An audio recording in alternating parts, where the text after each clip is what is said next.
Mebi-Dangro adalah kawasan metropolitan terbesar di Sumatera dengan kota Medan sebagai pusatnya. Aglomerasi Medan Raya ini menjadi salah satu nadi utama perekonomian di Pulau Sumatera. Lalu, seberapa maju Mebi-Dangro? Mari kita bahas di video berikut ini.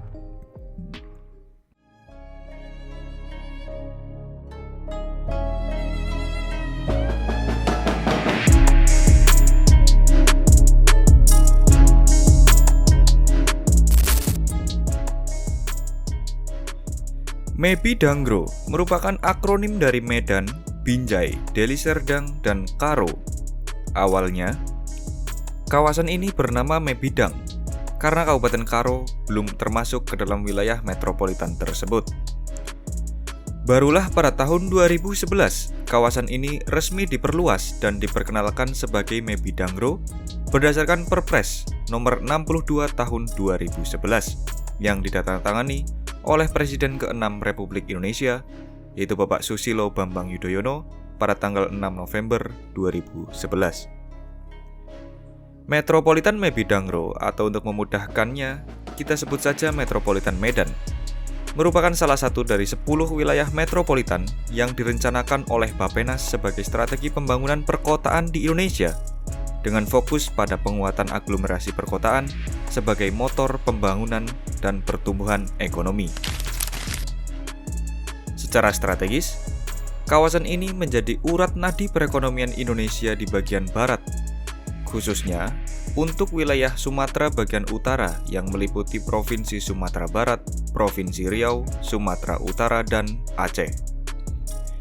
Lokasinya berada di pesisir timur Sumatera dan menghadap langsung Selat Malaka yang merupakan salah satu jalur perdagangan tersibuk di dunia. Pembentukan Metropolitan Medan bertujuan untuk mengembangkan fungsi kawasan perkotaan sebagai pusat perekonomian nasional yang produktif, efisien, dan mampu berdaya saing secara internasional, terutama dalam kerjasama ekonomi subregional IMT-GT, yaitu Indonesia, Malaysia, dan Thailand Growth Triangle, sebagai 3 negara yang berada di kawasan Selat Malaka. Secara geografis, Metropolitan Medan berada di dataran pesisir timur Sumatera, dengan batas wilayah berupa pegunungan di sekitar Gunung Sibayak pada sisi selatan. Kawasan metropolitan ini mencangkup 4 wilayah administrasi, yaitu Kota Medan, Kota Binjai, Kabupaten Deli Serdang, dan kawasan perkotaan Brastagi di Kabupaten Karo. Memiliki total luas mencapai 3.212,08 km persegi, dan secara fisik, penggunaan lahan terdiri dari 49,20% hutan dan perkebunan, 38,88% budidaya pertanian, 10,99% kawasan perkotaan, dan sekitar 0,93% berupa badan air, seperti sungai, waduk, dan budidaya tambak ikan. Data tersebut kita peroleh dari analisis perubahan penutupan lahan yang diperoleh menggunakan data Sentinel pada tahun 2025. Lalu berdasarkan data BPS pada tahun 2024, jumlah penduduk Metropolitan Medan mencapai 5.024.843 jiwa, menjadikannya metropolitan dengan populasi terbesar di Sumatera, dengan kepadatan penduduk mencapai 1.569 jiwa per kilometer persegi. Pusat kepadatan penduduk tertinggi berada di Kota Medan, yang mencapai lebih dari 8.000 jiwa per kilometer persegi. Sementara kawasan dengan kepadatan terendah berada di perkotaan Brastagi, yaitu sekitar 606 jiwa per kilometer persegi.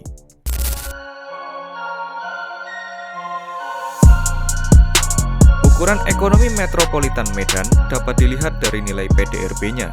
Berdasarkan data BPS pada tahun 2024, PDRB atas dasar harga berlaku Metropolitan Medan sebesar 505,96 triliun rupiah. Jika kita konversikan berdasarkan kurs US dollar pada tahun 2024, mencapai sekitar 31,89 miliar US dollar.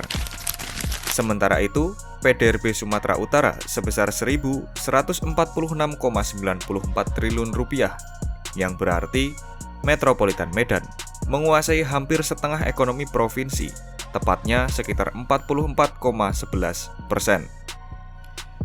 Jika kita bandingkan dengan total PDRB seluruh wilayah Sumatera yang mencapai 4.206,33 triliun rupiah, kontribusi Metropolitan Medan terhadap regional Sumatera adalah sekitar 12,03%. Sebenarnya ini angka yang cukup besar mengingat banyaknya pusat ekonomi lainnya di regional Sumatera. Secara global, jika Metropolitan Medan dianggap sebagai sebuah negara, maka ukuran ekonominya setara peringkat 105 dunia, menggeser Islandia sebesar 31,33 billion US dollar dan berada sedikit di bawah Siprus sebesar 33,89 billion US dollar. PDRB per kapita Metropolitan Medan sebesar 100,69 juta atau sekitar 6.346,36 US dollar. Jika kita bandingkan dengan sebuah negara, maka akan berada di peringkat 135, menggeser Tuvalu sebesar 6.344,78 US dollar dan berada di bawah Ekuador sebesar 6.609,8 US dollar. Ekonomi besar Metropolitan Medan tentunya didukung oleh kemampuan daerah yang mumpuni. Hal ini terkait fasilitas fisik perkotaan. Misalnya di sektor transportasi, Metropolitan Medan didukung dengan banyak hal. Transportasi darat Metropolitan Medan memiliki jaringan jalan raya yang luas, jalan tol sebagai tulang punggung konektivitas antar daerah, serta jaringan kereta api yang menghubungkan kota-kota di sekitarnya. Di udara, didukung oleh Bandar Udara Internasional Kuala Lamu di Deli Serdang, sedangkan di laut, Pelabuhan Belawan menjadi pintu masuk perdagangan internasional di Indonesia bagian barat, terutama untuk menangkap peluang ekonomi di jalur perdagangan internasional Selat Malaka. Saat ini, transportasi umum di Metropolitan Medan seperti bus rapid transit telah beroperasi sejak tahun 2015. Meski demikian, pembangunan fasilitas transportasi umum masih sangat terpusat di sekitar kota Medan saja. Jaringan angkutan umum dinilai masih kurang menjangkau dan belum semasif Metropolitan Jakarta. Daerah yang tergabung pada Metro Medan memiliki indeks pembangunan manusia yang tergolong tinggi. Medan merupakan daerah dengan indeks pembangunan manusia tertinggi sebesar 83,23 poin, sedangkan daerah dengan indeks pembangunan manusia terendah berada di Brastagi sebesar 77,49 poin. Berdasarkan data Kemenkes, pada tahun 2025, terdapat 86 rumah sakit dan berdasarkan data Ristek Dikti, terdapat 23 perguruan tinggi. Jadi, bagaimana menurut kalian sebagai metropolitan terbesar di Pulau Sumatera, apakah Metro Medan bisa dikatakan sebagai perkotaan yang maju? Coba tulis pendapatmu di kolom komentar.